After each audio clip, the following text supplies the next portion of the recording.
मैं किसी फ़िरक़े को नहीं मानता, मैं आपको सीधी बात बता रहा हूँ कि हम इस कदर अदम बर्दाश्त का शिकार हैं कि उस वीडियो पे जो मैंने इमाम मस्जिद के लिए अपलोड की थी, उस वीडियो को 37,000 से ज़्यादा मरतबा देखा गया और कई हज़ार मरतबा वो शेयर हो गई और साथ में उसके साथ जो कई हज़ार लोगों ने मुझे गालियाँ दी। मेरा सवाल सिर्फ यही है कि आप किसी को मस्जिद के अंदर दाखिल होने से नहीं रोक सकते। आप लोग क्यों नहीं निकलते? आप अपने हुजरों में क्यों बैठे रहते हैं? आप आलिम दीन है ना, मैं तो आपसे दरखास्त कर सकता हूँ, मैं आपसे कुछ बोलूँगा तो वो तौहीन हो जाएगी। बच्चे नहीं आ सकते सफ़ के अंदर और बच्चों को दूर रखना चाहिए, मतलब क्या है यार? तो उनका कहना है जहन्नुम में जाए, मजीद गालियाँ दें। अभी मैंने ये डाल रहा हूँ एक और गालियाँ, आप लोग गालियों की एक और सीजन शुरू कर दें आप लोग मेरे खिलाफ। मौलाना तारिक जमील साहब है ना, मौलाना तारिक मसूद साहब हैं, मुफ्ती तारिक मसूद साहब हैं, मौलाना तारिक जमील साहब हैं और मेंगल साहब हैं और बहुत सारे उलमाए दीन हैं। मैं उनको सुनता हूँ, लगता है कि यार आप लोगों को जोड़ना चाहते हैं। क्या उनके सामने से किरदार नहीं आते होगी? क्या उनके सामने ऐसी बात नहीं आती होगी?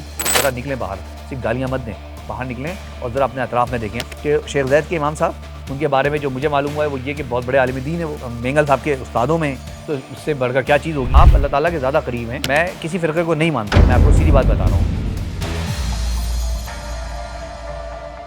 बिस्मिल्लाहिर्रहमानिर्रहीम। बहुत अरसे बाद एक मरतबा फिर आप लोगों से मुखातिब हूँ। वजह यह है कि गुज़िश्ता दिनों मैंने एक वीडियो अपलोड की और वो फेसबुक पर डाली और उसमें एक इमाम मस्जिद शेख ज़ैद मस्जिद के इमाम थे, उनके हवाले से एक वीडियो डाली और उसमें मैंने उस वाक़े का जिक्र किया था जिस वाक़े की वजह से एक नमाजी को मस्जिद से निकाल दिया गया था और वो एक साहब ने उसका इजहार किया और मैंने उसका जिक्र कर दिया। ठीक है, मेरे लहजे में बहुत सख्ती थी, मैं बहुत तल्ख़ था क्योंकि मुझे इस बात का अफसोस था और गिला था कि एक शख्स जो नमाज़ पढ़ने अल्लाह ताला से मिलने आया है, आप उसको कैसे बाहर निकाल सकते हैं। मैंने जब इस बात का एहसास किया कि मेरी वीडियो में इमाम मस्जिद की तौहीन हुई है तो मैंने फिर अगली ही वीडियो डाली दोबारा से और इमाम मस्जिद से माज़रत की, लेकिन मैं अपने मौके पर कायम रहा कि इमाम मस्जिद को इस तरह का रवैया अख्तियार नहीं करना चाहिए था। मैं निहायत अफसोस के साथ कहना चाहता हूँ कि हम इस कदर अदम बर्दाश्त का शिकार हैं कि उस वीडियो पर जो मैंने इमाम मस्जिद के लिए अपलोड की थी, उस वीडियो को 37,000 से ज़्यादा मरतबा देखा गया और कई हज़ार मरतबा वो शेयर हो गई और साथ में उसके साथ जो कई हज़ार लोगों ने मुझे गालियाँ दी और वो गालियाँ बहुत ज़बरदस्त अंदाज में दी गई। मुझे ना सिर्फ गालियाँ दी गई बल्कि धमकियाँ भी दी गई। मेरे पास वो कैप्चर हैं सही चीज़ें। कुछ लोगों ने कहा तू आ निकल, तू आके देख इधर, तुझे देख लूँगा मैं, हम तुझे देखते हैं तू कैसे निकलता है। कुछ ने कहा कि वो इमाम मस्जिद के ताल्लुकात बहुत बड़े हैं, बहुत ताल्लुक़ वाले आदमी हैं, वो कर्नल जनरल से ताल्लुक़ है, तूने किसके बारे में बात कर ली। तो मैं आपको बता दूँ कि मेरा ताल्लुक़ अल्लाह ताला से है। मुझे इस बात का कतई खौफ नहीं है कि आपका ताल्लुक़ किससे है। मैं बहुत सीधी बात करना चाहता हूँ और वो मैं बिल्कुल क्लियर बात करना चाहता हूँ कि आप अदम बर्दाश्त पैदा ना करें। अगर मस्जिद के अंदर ये मैं बहुत आलिम दीन है और मुझे एक दोस्त ने हमारे फ़ोन करके ये बात बताई कि ये वो आलिम दीन है जो उस्ताद हैं मेंगल साहब के, तो मैं तो हैरान, मुझे है कि मुझे अफसोस हुआ कि मैंने इनके बारे में ऐसी बात की। मैं माफ़ी चाहता हूँ आपसे। फिर मैं इस वीडियो के ज़रिए, आप आलिम दीन हैं और आलिम दीन को मैं चैलेंज नहीं कर सकता। आपने मदरसे में और 20-22 साल थी उम्र की ज़िंदगी के कई साल उसमें लगाए हैं, आपने सीखा है, मैं आपसे सीखता हूँ, आपसे सीख के नमाज़ सीखी है मैंने, आपसे सीख के नमाज़ पढ़ रहा हूँ। हकीकत ये कि दीनी उलूम को अगर समझाए तो आप लोगों से समझाए। आप लोग जिस तरह मेहनत कर रहे हैं दीन के लिए, इससे इनकार नहीं है, लेकिन बात यह है, इस बात को बहरहाल मौजूद बहस बनना चाहिए कि मसाजिद के अंदर आइमाए मसाजिद उलमाए दीन का रवैया क्या होना चाहिए। बहुत अच्छे रवैये भी हैं, इससे इनकार नहीं है, लेकिन अमूमी हालात ऐसे नहीं है। और हमारे यहाँ हम लोग कपड़ों के लिबास पे पाँचें ऊपर करना, पाँचें नीचे करना, शॉर्ट्स पहनना, इस पे हम इस कदर ज़ोर है। बिल्कुल इस्लाम के पहलू से अगर आप बात करेंगे तो बहुत सारी चीज़ें इसमें आएंगी निकल के, मैं इस पर बहस कर ही नहीं सकता आपसे। लेकिन मैं आपको ये बात बता देना चाहता हूँ, जो लोग मुझे गालियाँ दे रहे हैं ज़रा वो भी सुन लें ये बात। मैं सऊदी अरब में भी 7-8 साल गुजार कर आया हूँ, मैंने वहाँ पर भी नमाज़ें पढ़ी हैं, वहाँ मसाजिद में देखा है। मैंने कभी किसी आमे मस्जिद को नहीं देखा कि किसी को उसने धमकी दी हो, किसी ने उसको धक्कियाँ दी हो, कभी मैंने वहाँ नहीं देखा। मैं आपको एक वाक़या शेयर करता हूँ जिसकी बुनियाद पर मेरे बच्चों की नमाज़ हुई। अपने बेटे के साथ एक फजर की नमाज़ में मौजूद था, वो बहुत छोटा था उस वक्त, और फजर की नमाज़ में शदीद सर्दियाँ थी। मैं मस्जिद के अंदर गया हूँ नमाज़ पढ़ने, वो मेरे साथ नमाज़ पढ़ने जाता था, उंगली पकड़ के साथ जाता था मेरे, और हम मस्जिद में बैठे हुए, पहली सफ़ में बैठे हुए, और इमाम मस्जिद जो कि अरबी है, वो इमाम मस्जिद, आपको रवैये बता रहा हूँ, इमाम मस्जिद जो अरबी है वो वहाँ मौजूद है। उसने देखा कि ये बच्चा मेरे साथ रोज़ाना आता है और मैं सिर्फ उस बच्चे की वजह से, क्यों अपने बेटे की वजह से, मैं पहली सफ़ में होने के बावजूद सबसे आखिर में खड़ा होता था ताकि दीवार के साथ, ताकि सफ़ खराब ना हो, और वो मेरे साथ खड़ा रहे। एक दिन इमाम मस्जिद ने फजर की नमाज़ का सलाम फेरा और उन्होंने उसको आवाज़ दी, या अतफाल या जो भी वो अरबी में कहते हैं, मुझे भी ख्याल याद नहीं आ रहा, और उन्होंने उसको कहा ताल ताल इधर आओ, और उसको बुलाया, बच्चे को अपनी रान पे बिठाया उसको, और उन्होंने उसका इजहार किया तमाम लोगों के सामने अरबी में कि ये वो बच्चा है जो सर्दी में भी यहाँ नमाज़ पढ़ने आता है, और उसको सराहा, उसकी तारीफ़ की।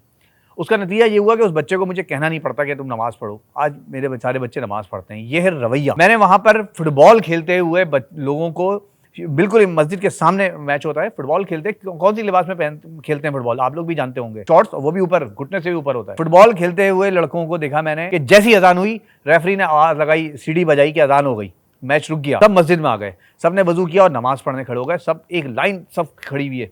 कभी मैंने नहीं देखा किसी ने आके उनको हाथ मारा हो, किसी ने उनको कहा हो निकल जाओ उस मस्जिद से, तुम शॉर्ट पहन के अंदर आ गए, तुम नेकर पहन के आ गए। उनको सराहा गया कि देखो यार तुम खेल छोड़ के नमाज पढ़ने आ गए। किन चीजों में पड़ गए? शॉर्ट हाथ, ये आपको पता होगा, मुझे नहीं पता कितना इसमें दीन, किस हद तक दीन इसमें है। लेकिन भाई आप मुसलमान होने तो दें लोगों को मस्जिद के अंदर तो आने दें। आप लोग जो गालियां दे रहे हैं फेसबुक पे बैठ के, कभी आप मुझे बताएं कितने लोग हैं आप में से जो जाके चाय के होटल पे बैठे हो, जाके वहाँ जो लोग बैठे रातों को 3-3 4-4 बजे तक बैठ के वहाँ अय्याशियां कर रहे होते हैं, तफरियां कर रहे होते हैं, आप उनके पास गए हो। इमाम मस्जिद साहब से मेरा सवाल है, मेरे मौज़िन उलमाए दीन से सवाल है, आप लोग बहुत ज़बरदस्त काम कर रहे हैं, लेकिन चाय खानों पे, डब्बुओं पे, गली के नुक्कड़ पे तबलीगी जमात जिस तरह करती है, बहुत बड़ा काम करती है तबलीगी जमात, वो जाती है, वो गश्त करते हैं, वो ऐसे लोगों के पास जाते हैं, उनको नमाज की दावत देते हैं। आप लोग क्यों नहीं निकलते? आप अपने हुजरों में क्यों बैठे रहते हैं? आप क्यों नहीं जाते जाके, आप क्यों नहीं बात करते? आप क्यों नहीं नौजवानों को मसाजिद से जोड़ने की कोशिश करते? आप क्यों लोगों को धक्का देके बाहर निकालने में तुले हुए हैं? आप आलिम दीन है ना, मैं तो आपसे दरखास्त कर सकता हूँ, मैं आपसे कुछ बोलूंगा तो वो तौहीन हो जाएगी, और यकीनन तौहीन ही है, क्योंकि आप अल्लाह ताला के ज़्यादा करीब हैं और आपने 22-24 साल इस मदरसे में लगाए हैं, आपने अपनी ज़िंदगी इसमें लगा दी है। हमने क्या किया? हम तो कुछ भी नहीं कर सके। हम आपसे सीख कर नमाज जनाजा सीखते हैं, हम नमाज जनाजा आपके पीछे पढ़ रहे होते हैं। मैं मर जाऊंगा, मेरी नमाज जनाजा आप पढ़ाएंगे, मेरी कोशिश है मेरी औलाद पढ़ाए, लेकिन आप होंगे, आपसे सीखेंगे हम। मेरा सवाल सिर्फ यही है कि आप किसी को मस्जिद के अंदर दाखिल होने से नहीं रोक सकते। दूसरी बात, आप अगर वो शख्स गलत उसमें आ भी गया है तो उसका एक तरीक़ाकार होगा, एक अंदाज होगा, एक ऐसा अंदाज होगा जिसकी बुनियाद पर वो मस्जिद से कटे नहीं बल्कि मस्जिद से जुड़े, वो शर्मिंदा ना हो। वो लम्हा ऐसा होता है कि आप जरूरी नहीं कि आप उसी लम्हे में कुछ बोल दें, बल्कि उस लम्हे में खामोश भी रहा जा सकता है, नमाज खत्म होने के बाद भी उसको बुलाया जा सकता है, उससे बैठ के प्यार मोहब्बत से बात की जा सकती है। मैं जानता हूँ अपने इमाम मस्जिद को, मैं आपको एक मिसाल देता हूँ, मेरे घर के सामने बिल्कुल मस्जिद है, आलिम दीन है, हम उनके पीछे नमाज पढ़ते हैं, वसीम साहब, कारी वसीम साहब। मैं मिसाल आपको देता हूँ कि वो नमाज पढ़ा है, वो एक अहले हदीस फ़िरक़े की मस्जिद है। मैं किसी फ़िरक़े को नहीं मानता, मैं आपको सीधी बात बता रहा हूँ, मैं किसी फ़िरक़े के साथ नहीं हूँ, मैं सिर्फ मसाजिद में नमाज पढ़ता हूँ, मैं सिर्फ आपको वाक़या बता रहा हूँ। उनकी मस्जिद में मैं जाता हूँ, मैं रफ़तैन नहीं करता, मैं अपने मुताबिक नमाज पढ़ता हूँ, जो मैं नमाज जैसे पढ़ता हूँ, कभी उन्होंने एतराज़ नहीं किया। उनकी मस्जिद में एक साहब आते हैं, वो रोज़ाना जमात जब खड़ी हो जाती है, जमात खड़ी होने के बाद वो अपनी अलग नमाज पढ़ता है, रोज़ ऐसे ही करता है वो बंदा। मैंने नोट किया, उनको बताया, उन्होंने भी नोट किया, उन्होंने कहा इनको नमाज पढ़ने दें, कोई बंदे के, वो नमाज पढ़ते डेली, जमात खड़ी हो गई वो अलग नमाज पढ़ रहा है। कभी उन्होंने नहीं रोका उसको, कभी नहीं कुछ कहा। आखिर वो फिर एक दिन बैठे उसके साथ, उससे बैठ के बात की कि तो ऐसा मसला क्या है, तुम क्यों नहीं नमाज पढ़ते? और वो तरीक़ाकार इख्तियार किया और वो नमाज पढ़ता है सबके साथ। ये भी तो रवैया है ना, ये भी तो आलिम दीन है। आपकी हिकमत मोमिन की मीरास है। मेरा उस दिन भी सवाल यही था कि आप क्यों लोगों को दूर करना चाहते हैं? मैं आपसे मुराद आप नहीं है, मैं फिर बात कर दूँ, आपसे मुराद मेरी शेख ज़ैद के इमाम मस्जिद नहीं है, मेरी आपसे मुराद आप ऐसे आइमा मसाजिद हैं, ऐसे उलमाए दीन हैं, ऐसे इमाम मसाजिद हैं जो कि ये रवैया अख्तियार करते हैं। मैं आपको एक और मिसाल देता हूँ जिसकी बुनियाद, एक मिसाल मैंने आपको सऊदी अरब की दी ना, कि वहाँ पे एक रवैया ये था सऊदी अरब का कि वो एक बच्चा मेरा नमाज पढ़ने गया है, वो छोटा है, तो उसको बुला के अप्रिशिएट किया गया तमाम नमाज़ियों के सामने, और उसने उसको महसूस किया। एक और रवैया आपको बताता हूँ, मैं एक और मस्जिद में गया, इसी कराची शहर में, अपने घर के पास मस्जिद में गया। मेरे बच्चे बहुत छोटे थे, फजर की नमाज़ में हम गए और पहले पहुँच गए, हम अजान हुई थी, हम पहुंच गए थे, और फजर, मेरे बच्चे छोटे थे उस वक्त, एक बेटा क्लास 9 या 9 में था, गालिबन 8 या 9, वो इतना छोटा नहीं था, दूसरा उससे बलग छोटा था। हम पहली सब में खड़े हो गए, इमाम साहब आए, इमाम साहब ने आते ही सबसे पहला काम ये किया कि दोनों को पीछे, मैंने कहा ठीक है यार, पीछे दूसरी सब में खड़े हो जाओ, तुम लोग छोटे हो। उन्होंने इशारा किया नहीं इससे भी पीछे, क्या मतलब है यार? मैंने उस पर एतराज़ किया, मैंने उनसे कोई बात नहीं की, मैंने नमाज़ पढ़ी, मैंने बच्चों ने कहा बेटा इमाम साहब कहना है आप लोग पीछे हो जाए। नमाज़ खत्म हुई, मैं आपको बहुत तरीके से बता रहा हूँ ये बात। नमाज़ खत्म हो गई, फजर हो गई, मैंने फजर के बाद इमाम साहब के पास गया, सलाम किया, सलाम करके मैंने कहा सर आपने इस तरह किया, मेरे बच्चे 5 वक्त के नमाजी हैं और सारी नमाज़ें पढ़ते, आप इनसे पूछ सकते हैं। अब ये क्या था कि आपने इनको पीछे, चलो पीछे, उससे भी पीछे आपने कर दिया। तो उन्होंने गुस्सा होने लगा कि ये मस्जिद की है और बच्चे नहीं आ सकते सफ़ के अंदर और बच्चों को दूर रखना चाहिए। मतलब क्या है यार? मैंने उनसे एक सवाल किया था फजर के वक्त में कि आप मुझे बता दें कि इस मस्जिद के अंदर 30 साल की उम्र से नीचे कौन सा फ़र्द है? एक नमाजी आप बता दें मुझे, आप एक नमाजी बता दें, कोई नौजवान लेकर आए हों। क्यों नहीं था जवाब उनके पास, वो पता नहीं कौन कौन सी किताबें उठाकर लिया है, सब बता दें। मैंने उनसे पूछा कि आप मुझे सफ़ों बता दें, सफ़े कैसे बनती हैं, कि तरतीब क्या होगी, सब कुछ लिया है, लेकिन वो ये नहीं बता सके कि उनके इस मोहल्ले के अंदर इतने नौजवान इधर घूमते हैं, इतने नौजवान चाय के होटल पे, उनके बिल्कुल मस्जिद के साथ चाय के होटल पे बैठे रहते हैं, वो मस्जिद में क्यों नहीं आते? मैंने उनसे पूछा आपको दर्द नहीं होता, आपको कुड़न नहीं होती कि ये नौजवान गुनाह कर रहे हैं, ये नौजवान नमाज छोड़ रहे हैं, ये जहन्नुम में जाएंगे? तो उनका कहना था जहन्नुम में जाए। ये भी तो क्यों ऐसी रवैया अख्तियार करते हैं आप लोग? आप क्यों नहीं इस पर बात करते कि ये नौजवान कहाँ जा रहे हैं आपके? आप क्यों नहीं इस पे बात करते कि नौजवान मस्जिद से जुड़ें? आप क्यों नहीं इस पे बात करते? आप इसी में रह के बैठे हुए कि तू ये पहनकर आएगा तो तू आएगा, तू ये पहनकर नहीं आएगा तो तू नहीं आएगा। मतलब इससे आगे निकलने को तैयार ही नहीं है आप लोग। क्या मतलब है? सिर्फ पाकिस्तान के अंदर इस्लाम नाज़िल मालूम होता है आपको? अरब कंट्रीज में इस्लाम नहीं है? आपके ख्याल में अरब कंट्रीज बिल्कुल गैर इस्लामी लोग हैं? और जो लोग मुझे गालियां दे रहे हैं फेसबुक पे, मजीद गालियां दें। अभी मैंने ये डाल रहा हूँ एक और गालियां, आप लोग गालियों की एक और सीजन शुरू कर दें आप लोग मेरे खिलाफ। लेकिन जो बात सच है वो ये है कि आप लोग इस रवैयों से नौजवानों को मस्जिद से दूर कर रहे हैं। और एक और बात, जिन साहब के जिक्र हो रहा है उस मस्जिद के बारे में, ऐसा महसूस होता है कि वो शायद छुट्टियां गुजारने पाकिस्तान आए हुए थे, जो महसूस हुआ है। और वो किसी ऐसी कंट्री से आए होंगे, हो सकता है जिधर उनको आइडिया ना हो चीज़ों का, और वो इधर नमाज पढ़ने चले गए। आपका रवैया क्या था? ये क्यों ऐसा हो रहा है? हम क्यों नहीं लोगों को जोड़ रहे हैं अपने साथ? और माशरे में इतना अदम बर्दाश्त क्यों है? ये मेरा आज का मौजू है।